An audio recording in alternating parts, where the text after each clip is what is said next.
Again. Okay, Rock, I'm going to make a little video of how to maintain this unit here. This is a pusher bar here. And I'm going to quickly take this off here. This bolts to the cams.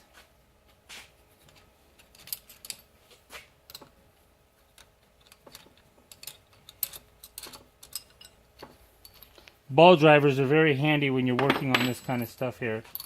So I'm going to remove this.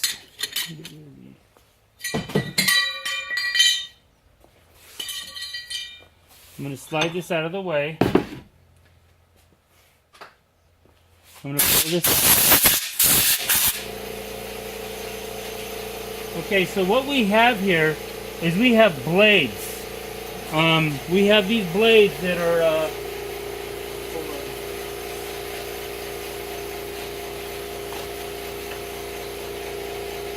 these blades that come in here. So what happens is this is the cutting blade.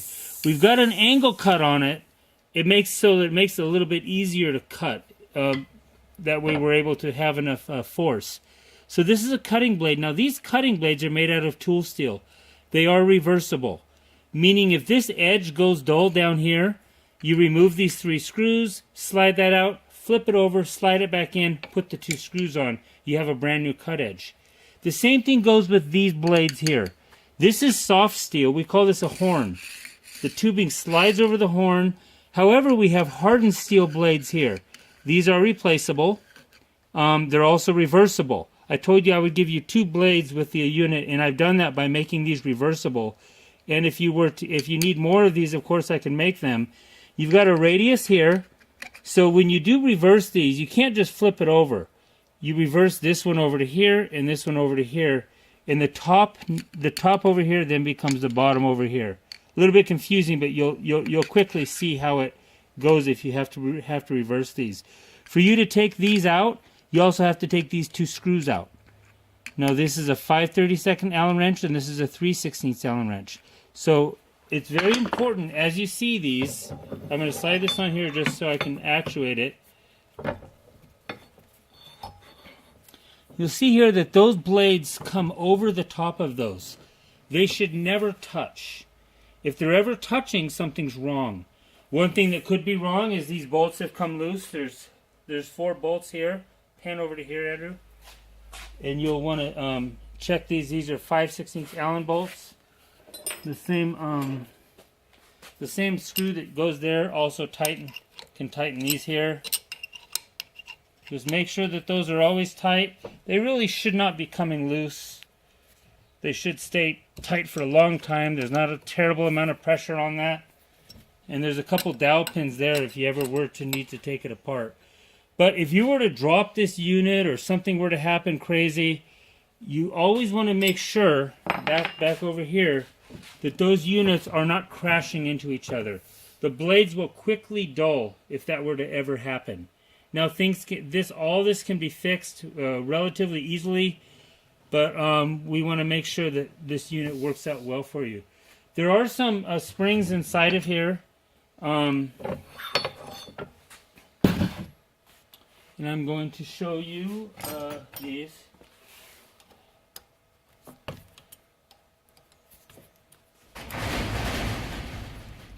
These are called shoulder bolts.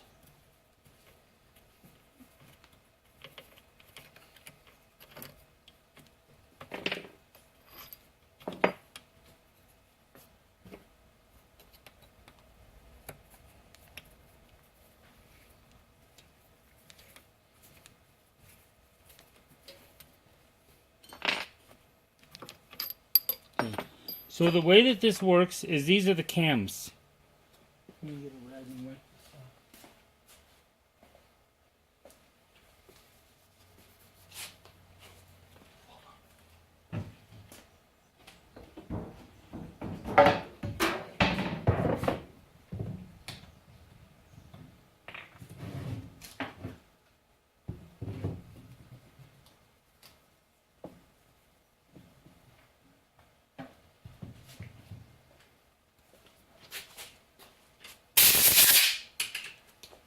So these are the cams here.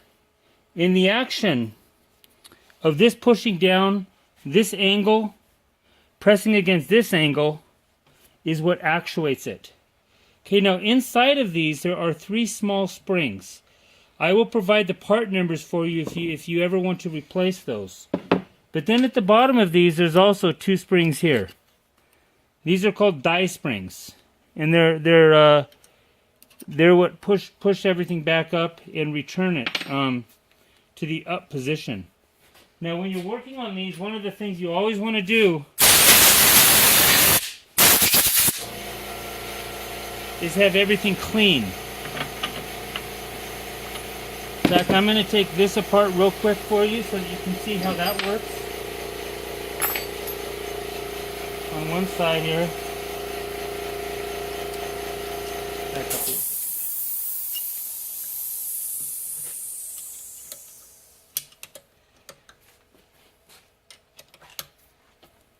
These 6 screws here actually hold the whole unit down also, not just the caps.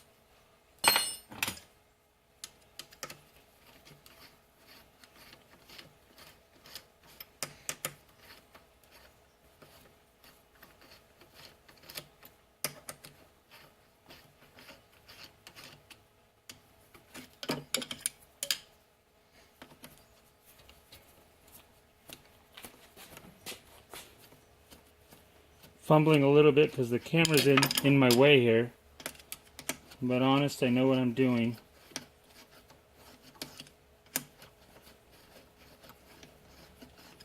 Okay, once these are loose,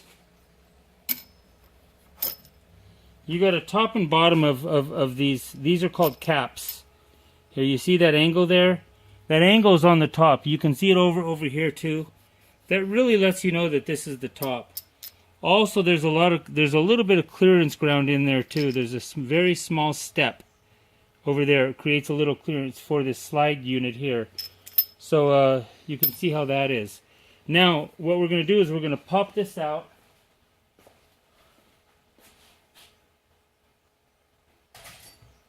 And just to make it easy on my fingers here, I'm going to put a screw in here, and I'm going to take this out here. Okay. Now that's the blade. This is hardened. Everything here is hardened, but this is made to be replaceable. And so this is the piece we talked about, just flipping it over, and that gives you a new edge. When you put it back together, leave these screws loose if you do take this out until this is back in there, and then tighten them. That way you know that this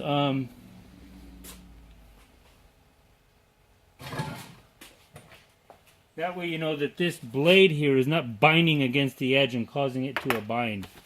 So at any rate, what we have is we have 3 pins here that go behind these springs. Now I'm going to give you the numbers on these springs so that if you ever did need to change them, you could. So let me blow it off. I'm going to put this back together.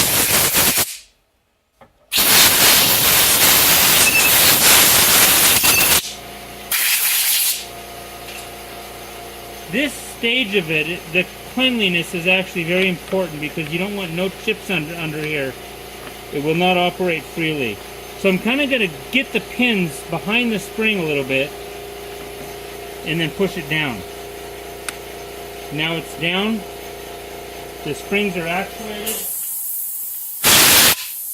So I'm going to blow this off here, like so, and I'm going to drop this on there.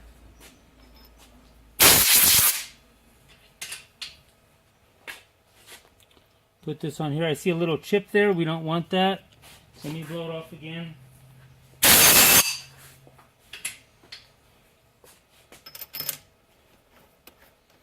We're almost done with this part of it. I'm going to screw these back on.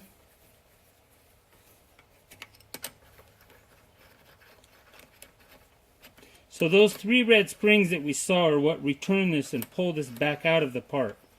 They seem to be very adequate. They're cheap and easy to get.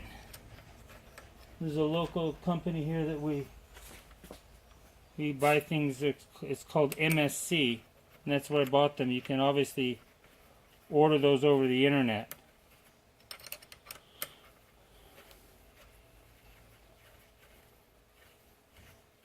This is a return spring I put on there too to take some of the weight of the press off.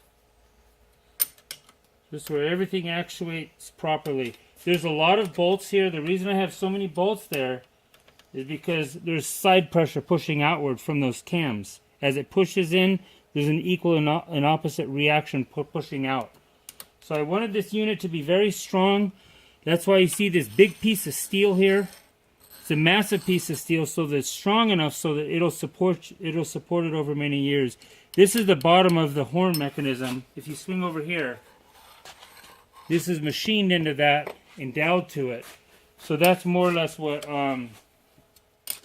keeps everything together as far as the height.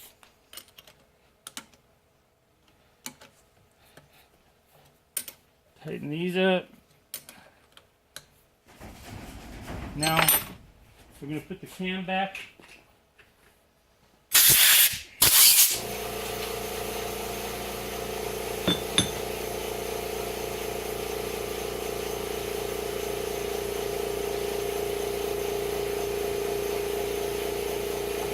Put a little grease there. It's going to help it. I'm going to reclaim these here.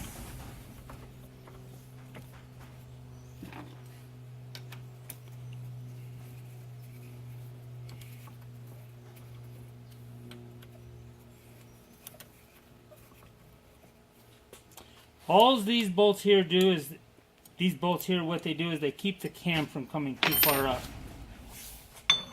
Really, it would work without them, but it's a little better with them.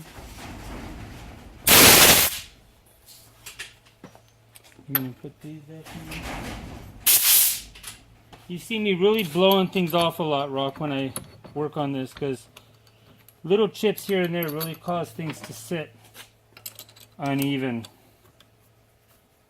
So I'm going to snug these down. This is the pusher bar again.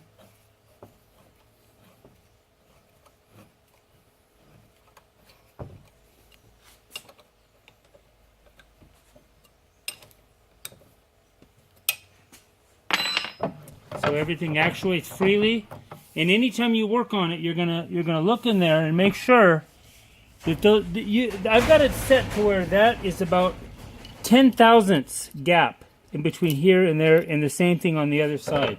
So since I worked on it, I'm going to check and make sure that it actuates freely, and it does. I'm quite happy with the way this turned out. This unit is bolted to this. It's easy for you to unbolt it. I will have to unbolt it more than likely when I ship it to you. But you can see there's a little slot there. And then it's gonna tighten down. There's one in the back corner also. So you could adjust squareness here. You could slide this thing out. You can see that. Also, if you want to let this ram go higher, there's a screw here. Look under here from underneath.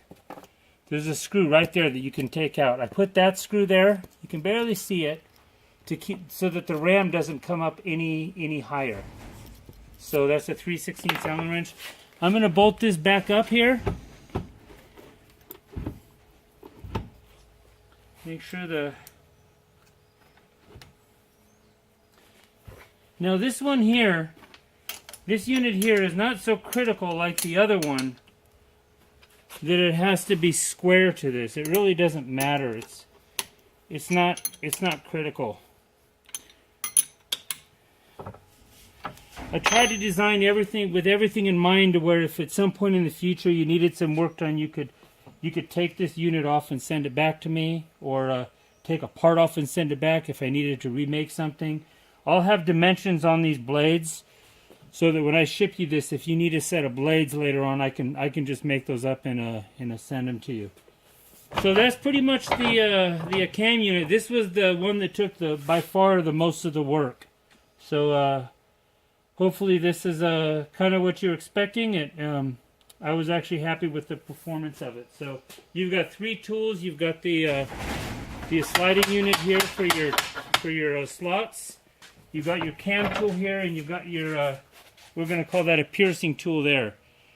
And so again, The main thing on this is make sure it stays snug. If you see it developing play, tighten those up a little bit, keep them snug.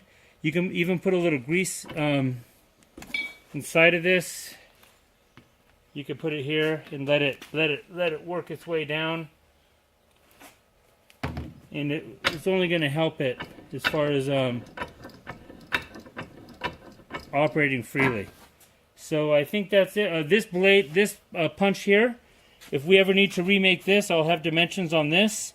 You just pull this screw out and come up from underneath with a pencil or a screwdriver or something, and this will push right out. This piece here, I can also remake this. This is held in with a bolt here. You see this at an angle. It's a 1/2 inch screw. It's just a, it's just like made out of one of these kind of pins here.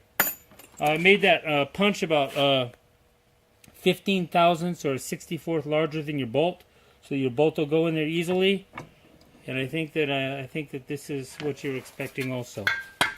So I think everything is here. Everything is here that you need, and we'll post these videos so you can watch them tomorrow.